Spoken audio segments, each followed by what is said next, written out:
Hello. Today I'm going to talk to you about a condition that affects over 130 million adults in this country, and it's causing untold misery and is breaking the healthcare budgets of the United States and actually most of the developed countries in the world. That condition is metabolic syndrome. In this video, I'm going to talk about what metabolic syndrome is, how it affects your body, how your body develops it, and most importantly, how we can fix it, how you must fix it. My name is Dr. Reginald Friesen. I'm the medical director of Innotech Nutrition. And the reason why I'm making this video is because if you go to your physician and he diagnoses metabolic syndrome or one of the conditions that are associated with metabolic syndrome, he can't give you a pill to fix it. There's only one person that can fix this, and that's you. You have to understand what you have. You have to understand what is happening to your body and how you can reverse this, because what it takes is a dramatic change in your lifestyle and specifically your diet in order to fix this problem. If not fix it completely, reverse it completely, at least make it a lot better. I grew up in Canada on a small farm. I was the oldest of 7 children. We lived off the land. We lived out of our garden in the summer, and then in canning my mother did in the wintertime. None of our food came from stores. What was purchased was flour and sugar and salt. My mother baked bread, and we ate a lot of eggs and meat from our animals that we raised, and what we drank was water and whole milk. I think our family drank at least 2 gallons of milk every day.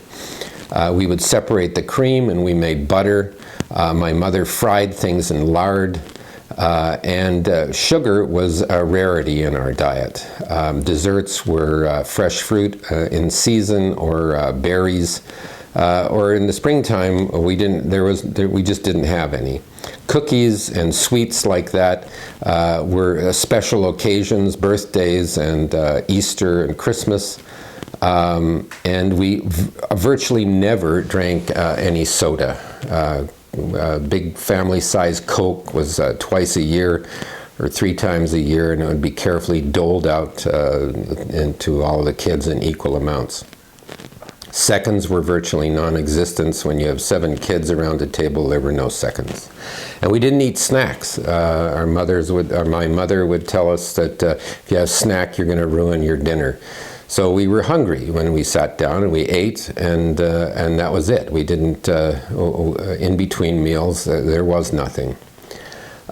There were no video games or television sets. We didn't have a TV set. So we spent most of our time playing outside. We would make up games outside, and we would, in the springtime, we had boats we would row around in that our uncles made us.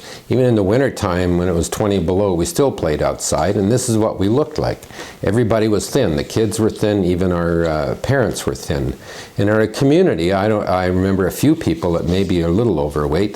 Today they would look normal, but there was no morbid obesity. We had I remember in studying in health, they had the food wheel, and they would, this is the food wheel would tell us that we should have foods from different food groups, but we should still avoid, they talk about fortified margarine, we should avoid animal fats, saturated fats. In 1992, the Department of Agriculture came out with the food pyramid, where approximately 65% of your calories were coming from cereal grains, vegetables, and fruits.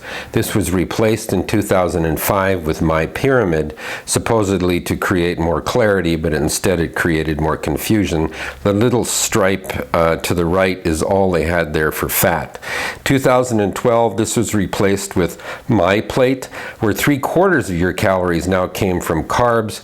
There were no fats there at all, and dairy was overrepresented.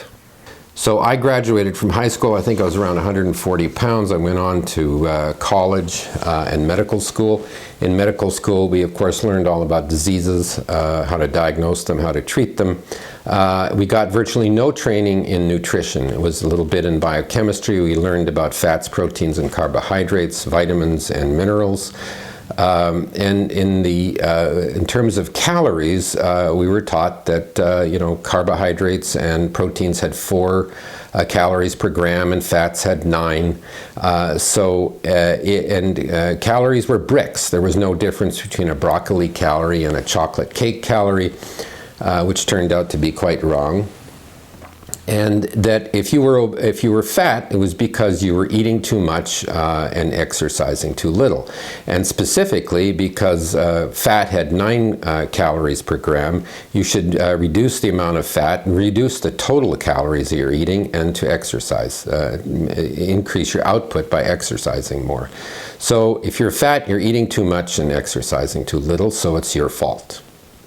So we believed this, and when I went into practice as an internist, I was treating, most of the conditions I was treating were related to what we now call metabolic syndrome. This is high blood pressure, diabetes, and cholesterol problems. And I would dutifully hand out 1,200 calorie diets, and had people restrict the amount of salt that they ate. About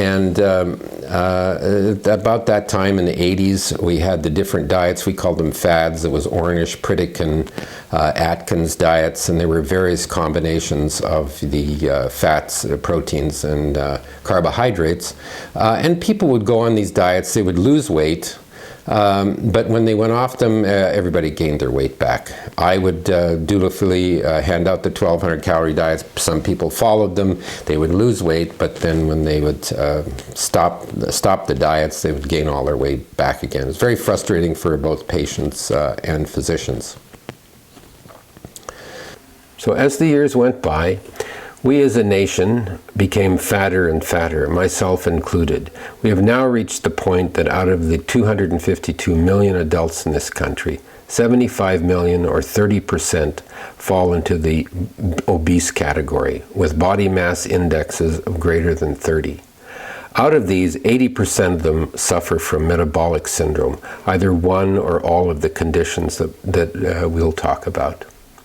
Even more interesting, in the normal weight population who think that they're fine, 40% of these suffer from metabolic syndrome, and they have exactly the same diseases that the obese have. They have high blood pressure, diabetes, hypertension, and inflammation. So if you look at the 60 million that are sick in the obese population and 70 million in the normal weight population, we have a total of 130 million people in this country that are suffering from metabolic syndrome. So what is metabolic syndrome? Well, it is not a specific disease, but a constellation of conditions. High blood pressure or hypertension is one of the hallmarks. It's cholesterol problems, the elevated LDL, which is quote-unquote the bad cholesterol, triglycerides, and your HDL, which is the protective or good cholesterol, is low. Blood sugars can be either normal, elevated, borderline elevated, or frankly type 2 diabetes range, which is very high sugars. Type 2 diabetes is the diabetes where you have high insulin levels. Type 1 is the condition usually developed in teenagers or young or children, where your body loses the ability to produce any insulin. If you don't get insulin, you die. As opposed to type 2 diabetics who have high insulin levels. Number 4 is the abdominal or visceral obesity. This is people have normal looking arms and legs or slightly fat, but they have very large abdomens, and that's because the fat is accumulating in their organs and around their organs inside, and this is a bad fat that leads to the problems. And the 5th thing is inflammation. And this is probably what causes most of our vascular disease leading to strokes and heart attacks. So before we go into specifics on metabolic syndrome, you need to understand basically 5 hormones. Insulin and glucagon, that's involved with sugar regulation, ghrelin and PPI, which is involved with controlling your hunger or appetite, and leptin, which is secreted by fat cells, and this tells your brain how much fat that you have on board. Insulin, as we know, is involved with the metabolism of glucose or sugar. If you ask somebody, how much sugar do you think you have in your blood? And people will say, first of all, most people have no idea. But if they take a guess, it's usually a cup or 2 cups of sugar in their blood. In actual fact, you only have about 2 teaspoons of sugar in your blood at any given time. So your body is that good. If you have 3 teaspoons, you're diabetic. Your body is that good at clearing the sugar out of your bloodstream.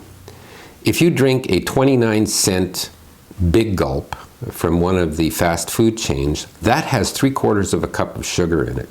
A whole cup if you ask for it without ice. So that has to be cleared very quickly out of your bloodstream because it's absorbed very quickly. So where does it go? Well, about 80% of it is either burned by, because all of your cells can use glucose. It's either burned or it is stored as a substance called glycogen. Glycogen is simply many glucose molecules linked together.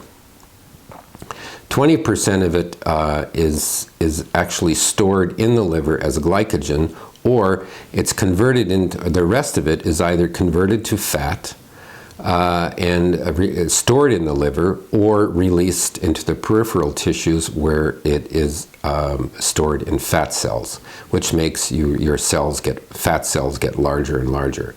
The other interesting thing is that insulin blocks the release of fat from fatty tissues. So if you have a high insulin levels constantly, it's actually very difficult to mobilize fat out of your fatty tissues.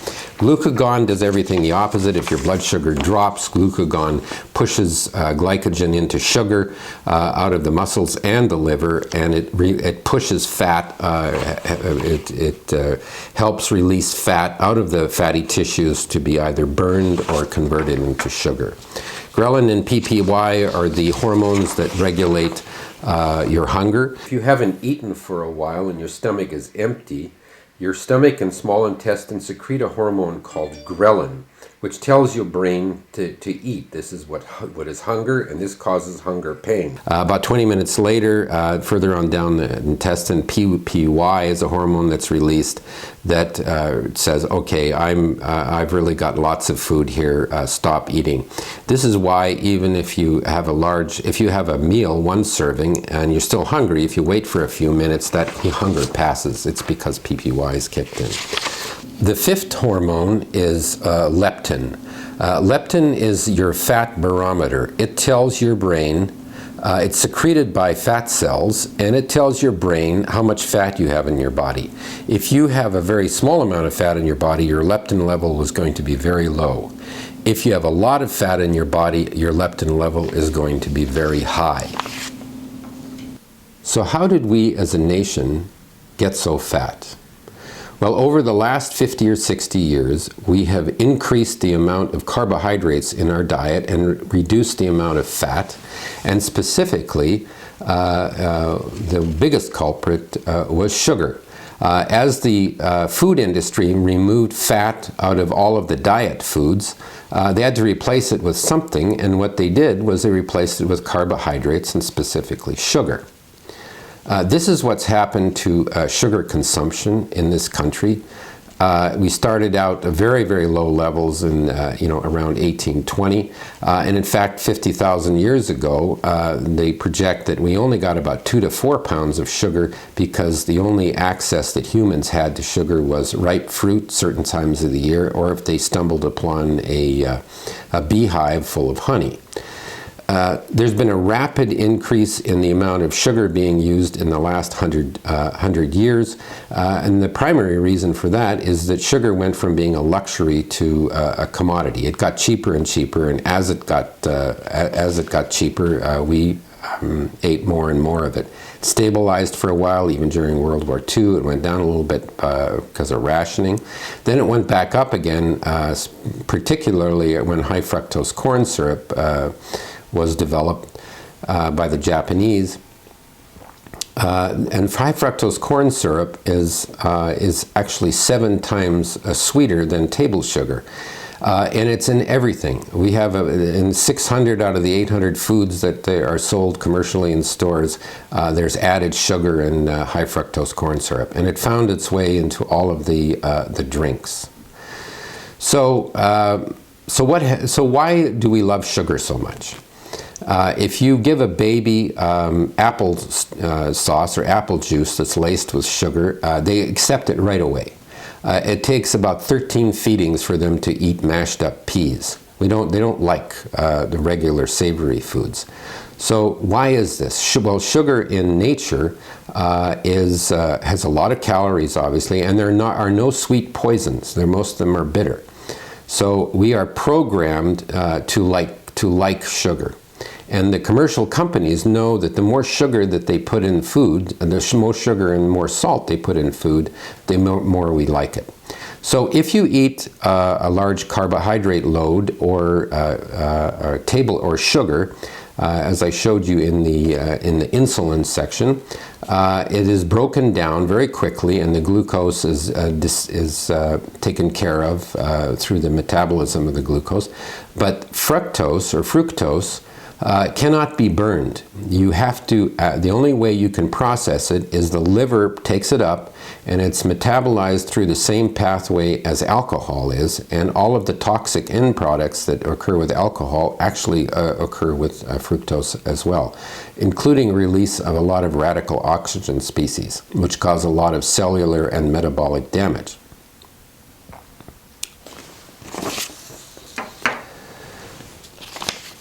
So what causes the metabolic syndrome? Well, I'm going to show you a picture here of two kinds of liver. On the left is normal liver, what normal liver looks like. This is chicken livers, obviously. It's not human.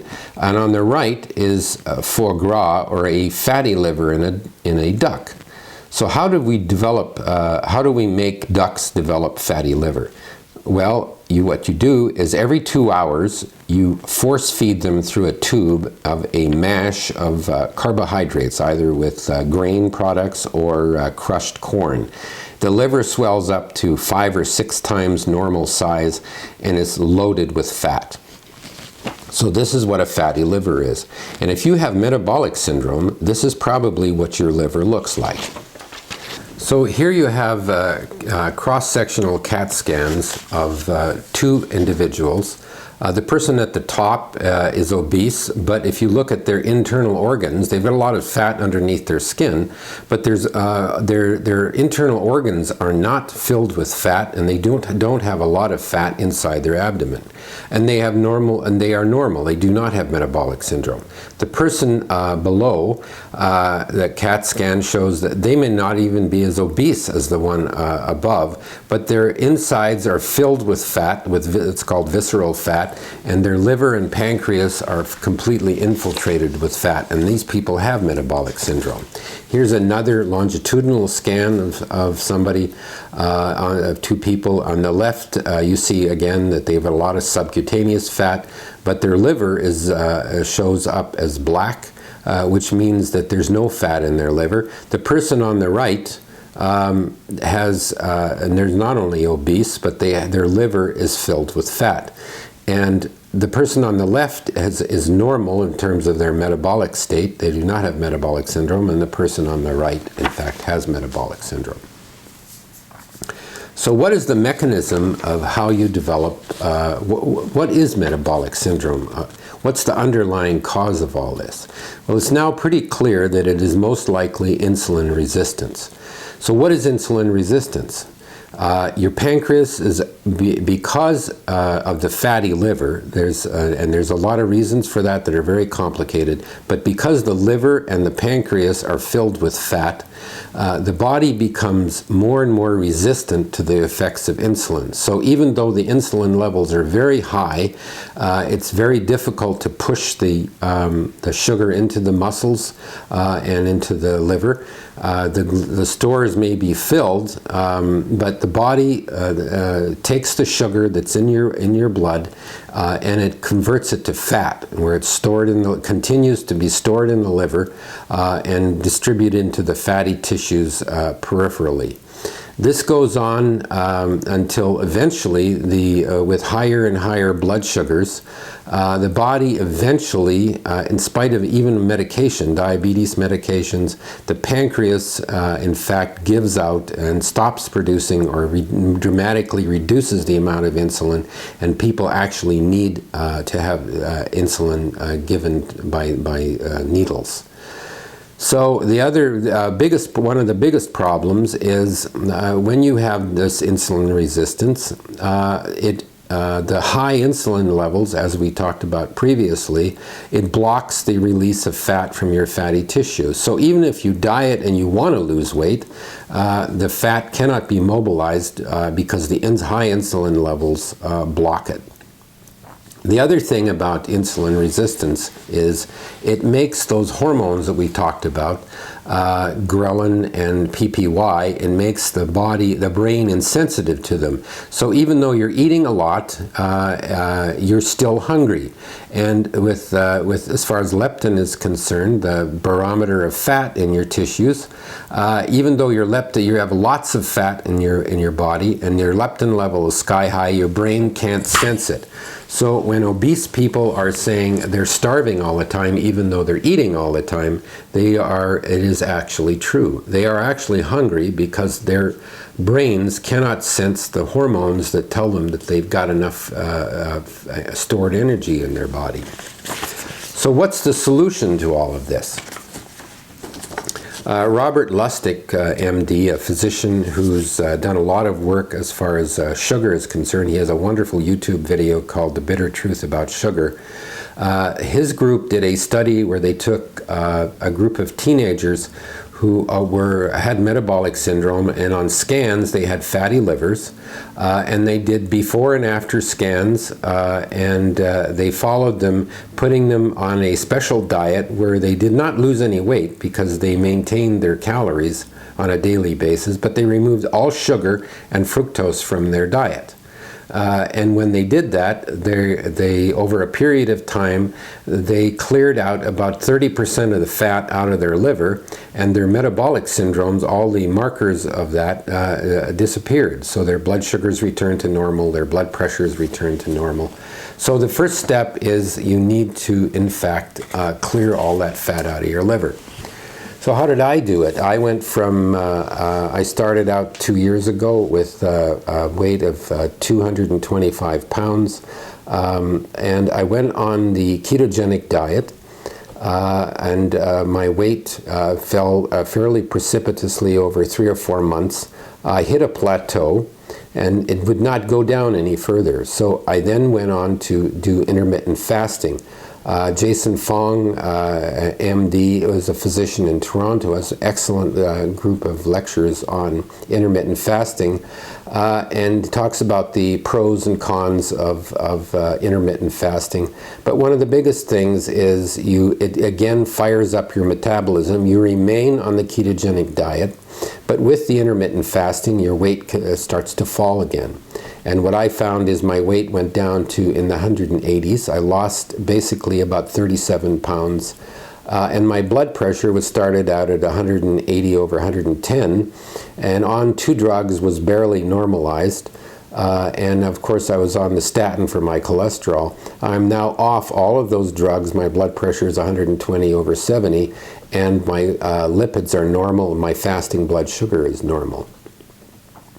So in the next video that I'm going to do, I'm going to explain what the ketogenic diet is, because many people say, oh, I'm keto or I'm on the ketogenic diet, but they don't actually know what that means. So I'm going to explain that in detail, and I'm also going to talk about the pros and cons of intermittent fasting and how to do it. So this is going to be a very simple how-to video in order how to do this.